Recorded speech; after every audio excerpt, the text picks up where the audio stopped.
ফলে প্রধান উপদেষ্টার যে বক্তব্যে আপনি দেখতে পাচ্ছেন যে শিক্ষার্থীদের মধ্যে একটা সঙ্গত ক্ষোভ তৈরি হয়েছে, এটা ক্ষোভ তৈরি হওয়ার সঙ্গত কারণ আছে। কারণটা হচ্ছে যে বিচারের আমরা কোনো অগ্রগতি দেখতে পাচ্ছি না, কী বিচার হচ্ছে কীভাবে হচ্ছে আমরা দেখতে পাচ্ছি না।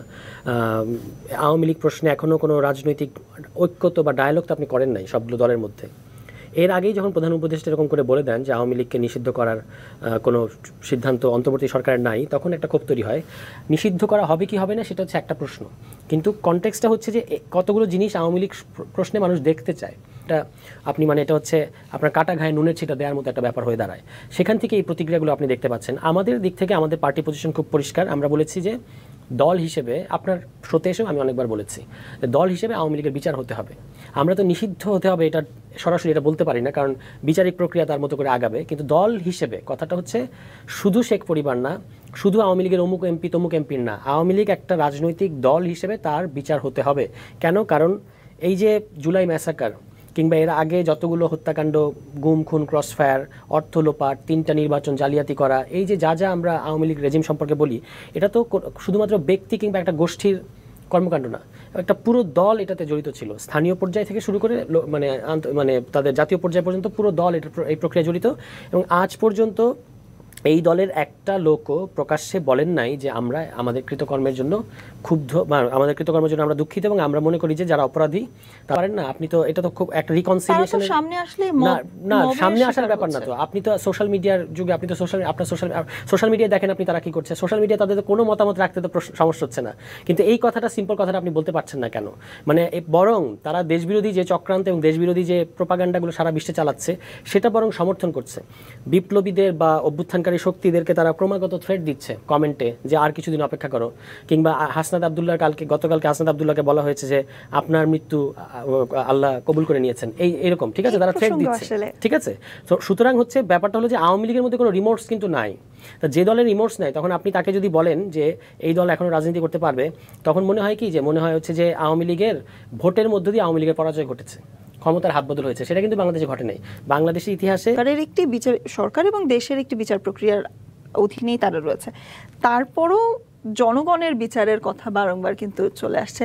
সেখানে আমি একটু আগেও আসলে তুষারকে বলছিলাম যে মব জাস্টিসের উনি যে কথাগুলো বলছেন, এই কথাগুলো কিন্তু নিতান্তই অত্যন্ত প্রয়োজনীয় কথা বলেছেন। একটা বিদ্রোহ হয়েছে এবং ছাত্র জনতার সমন্বয় হয়েছে এবং সেখানে প্রচুর রক্ত ঝরেছে।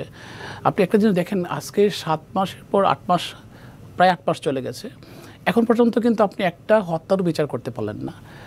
এতগুলো লোক শহীদ হয়েছে, তারপরে আপনার হাজার হাজার লোক আপনার এখনও আহত অবস্থায় আছে। সেই অবস্থায় যদি আপনি একটা রোডম্যাপও তৈরি করতে পারলেন না, আমি মনে করি এক্ষেত্রে ধরেন একটা ব্যর্থতা তো আছেই।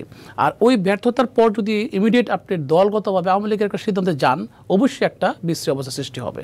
কারণ আওয়ামী লীগের সিদ্ধান্তটা কিন্তু জনগণের উপর ছেড়ে দেওয়া মানে কি, এটা কিন্তু হয় ইলেকশনের মাধ্যমে হতে পারে, হয়তো অন্য কোনো প্রক্রিয়া হতে পারে। সেটা কোনো একটা প্রজ্ঞাপনের মাধ্যমে কিন্তু আপনার যে কোনো একটা দলকে যে কোনো মুহূর্তে আপনি অফ করতে পারেন, এটা কোনো বিষয় না।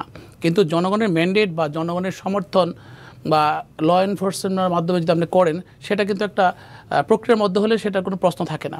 কিন্তু তার আগে আমার যে এতগুলো ভাই বোন আর আমার দেশ থেকে এতগুলো আসামি বা কেন বা কীভাবে চলে গেল, আমি তো আসামিগুলো বের করে দেওয়ার সুন্দর একটা রোড তৈরি করে দিলাম।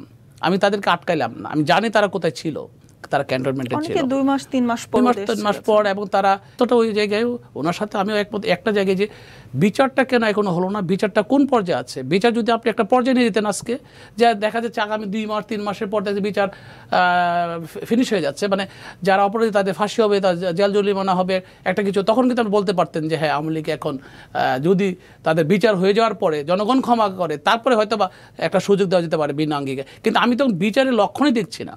তার মানে কি, আমি কিন্তু একটা কনফ্লিক্ট অবস্থান সৃষ্টি করছি।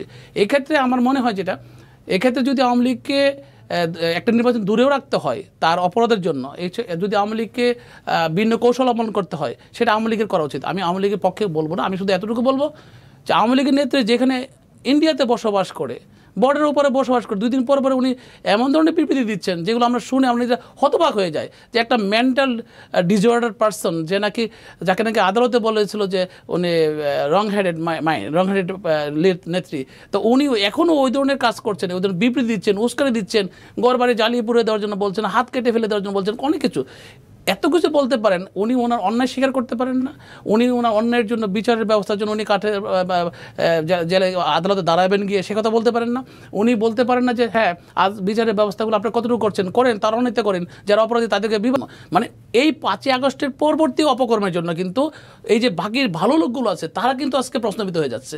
কারণ উনি একা তো পালাননি, উনি 300 এমপি নিয়ে পালিয়েছেন, পারিবারিক 56 জন এমপি নিয়ে পালিয়েছেন, মন্ত্রী মিনিস্টার সব নিয়ে পালিয়েছেন। এই পালানো অবস্থায় উনি কীভাবে চিন্তা করেন, আর দেশেই যারা আছে যারা তাদের মাধ্যমে তো উনি চিন্তা করেন বাইরে থেকে যে আওয়ামী লীগকে আবার একটা স্পেস দেওয়া, মানে স্পেস দিবেন কোন আঙ্গিকে, কোন অ্যাঙ্গেলে? উনি যে অপকর্মগুলো করেছেন 17 বছর এই বিএনপির নেতাকর্মীদেরকে যে গাইবি মামলা দিয়ে দিয়ে হত্যা, গুম, নির্যাতন করে 787 জন লোককে গুম করেছেন আমাদের বিএনপির।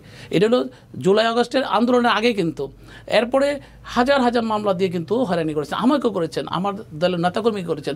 দেখেন সমস্ত বিচার করলে শেষ পর্যন্ত আওয়ামী লীগের অস্তিত্ব পাওয়া যাবে কিনা সন্দেহ আছে। সেই জন্য বলা হয় যে বিচারটা আগে হওয়া উচিত, বিচারটা সবাই দেখতে চায়, একটা ভিজিবল সামথিং দেখতে চায়, যে মানুষ চোখে দেখছে যে হ্যাঁ বিচারটা এই পর্যায়ে গিয়েছে। এখন তো আমরা বিচার কোনো কিছু দেখছি না। এই মুহূর্তে যদি আপনার দলের কথা তুলেন, আমার কাছে বিশেষ করে আমার কাছে আমি মনে করি এটা একটা কনফ্লিক্ট কোয়েশ্চেন, এটা একটা জটিল এবং মানুষের কাছে একটা প্রশ্নবিদ্ধ রয়ে গেলো যে এত কিছু করার পরে আমি আবার দলকে সুযোগ দিচ্ছি কেন?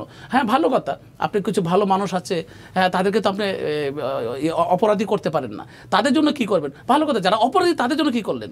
যে হাসিনা নিজে অপরাধী তার জন্য কি করলেন? সে তো নিজে স্বীকারই করে না, সে তো নিজে এখনও পারলে কালকে বাংলাদেশে এসে এই যারা আন্দোলন করেছিল তাদের সবাইকে গুলি করে মেরে ফেলবে। তো এই ক্ষেত্রে আওয়ামী লীগকে আজকে তার কিছু ভালো লোকগুলো দিয়ে আপনি দলটা স্পেস দিলেন, কিন্তু প্রত্যেকটা এলাকায় দেখা যাবে যে তার একটা লোক দাঁড়াতে পারবে না। কেন? যারা অপরাধী আছে তাদের জন্য একটা স্পেস তৈরি করলেন না, আদালতে বিচারের ব্যবস্থা করলেন না, যারা ভালো মানুষ তাদের জন্য একটা স্পেস তৈরি করলেন না। তার কোশ্চেন আসবে যে তাহলে খারাপগুলোকে কী করলেন?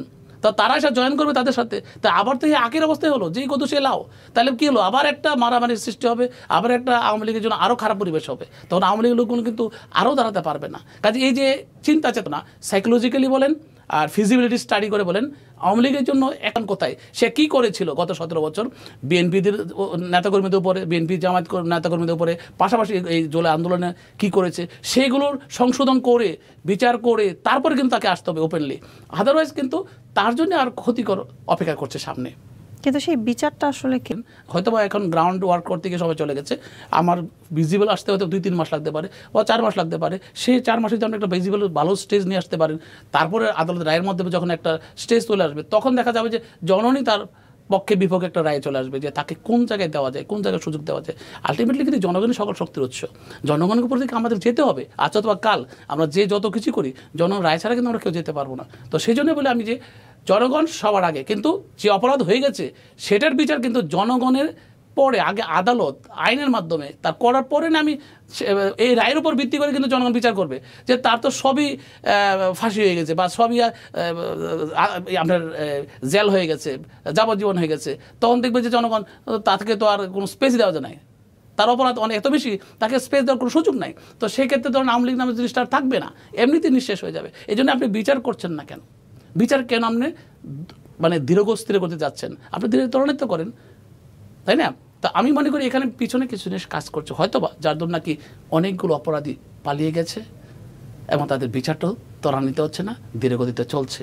আর এবার চলতে থাকলে আবার যদি আরেকটা নতুন সিদ্ধান্ত আসে আবার ক্ল্যাশ হবে, আবার বিশৃঙ্খলা সৃষ্টি হবে, হয়তো বা থার্ড পার্টি পার্শ্ববর্তী কোনো দেশ আবার বেনিফিট হবে। সেই উদ্দেশ্যে আমাদের দেশের মধ্যে আন্দোলন, আমাদের দেশের মধ্যে একটা বিশৃঙ্খল পরিবেশ সৃষ্টি করার জন্য সবসময় একটা গ্যাঞ্জাম লাগার চেষ্টা করে যারা, অবশ্যই তারা আবারও